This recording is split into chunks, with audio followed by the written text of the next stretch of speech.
Hi, my name's Tom McKenzie. I'm the Tour Services Manager at Stan Hywet Hall Gardens. The story I would like to share with you is about the Seiberling grandchildren. F.A. and Gertrude Seiberling had 21 grandchildren, 13 granddaughters, and 8 grandsons. Their oldest son, John Frederick Seiberling Jr., would eventually become an Ohio congressman.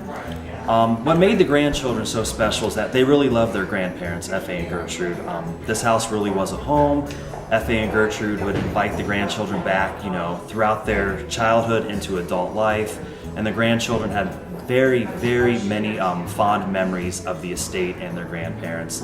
Several of the grandchildren would often spend their summers here talking about, touring the grounds and gardens with Granny Si, or sitting on Grandpa's lap in his office.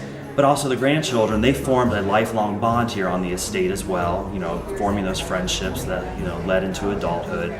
And the grandchildren, they just really love this estate, love the family, and, just like we do today, the grandchildren, several of them, are still pretty involved here at the estate. Some of them are former museum docents, others contribute in other ways, and they're all about preserving the Seiberling family legacy and really preserving F.A. and Gertrude's philosophy on family and the importance of fully family.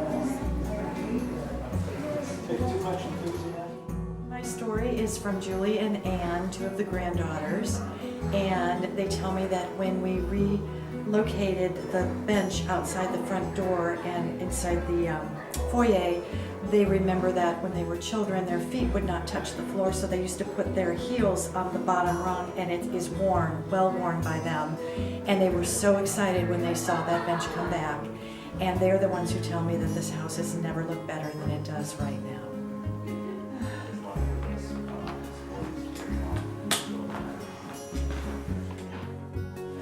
I think what a really good story, and something that not a lot of people are aware of here at Stan Hywet, is that many of the adult children returned to live at Stan Hywet after they left college and even moved out of the house. Many of them have moved back. A story that we tell often is oldest son Fred lived here with his wife Henrietta for about 6 years after they were first married. But what many people don't know is that their third child, second son, Willard Seiberling, also lived here with his wife Mary for most of the 1920s. They got married in 1923 and lived here until about 1931. And so all 3 of their children were raised here at Stan Hywet for a few years before they were able to afford a home on Merriman Avenue.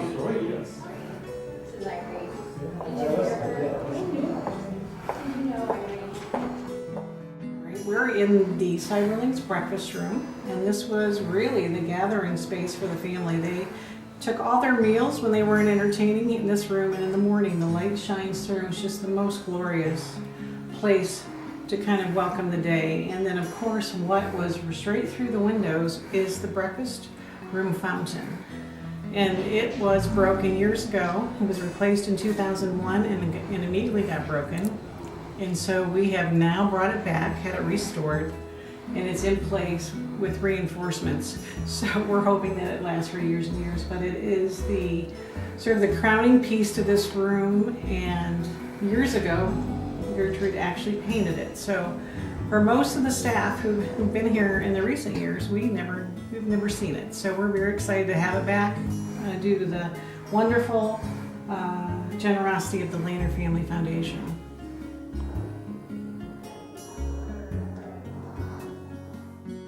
And now to tell my story. I've been to Stan Hywet many, many times.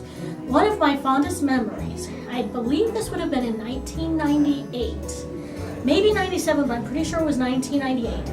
I actually got a chance to meet Irene Seiberling. That was such a thrill for me because I'd heard so many stories about her and the rest of the family. And I met her. She was elderly, of course. She was in a wheelchair, but very courteous lady. She was watching the baseball game, the vintage baseball game. I had come out with my little sis Kelly, and at that time we were allowed to bring out dogs, so I brought my little Maltese dog Muppet out. And Irene just loved Muppet. We didn't get to talk very long because a lot of people wanted to talk to her. I mean, she was like Akron royalty, but it was just such a thrill for me to meet such a marvelous lady from such an esteemed family.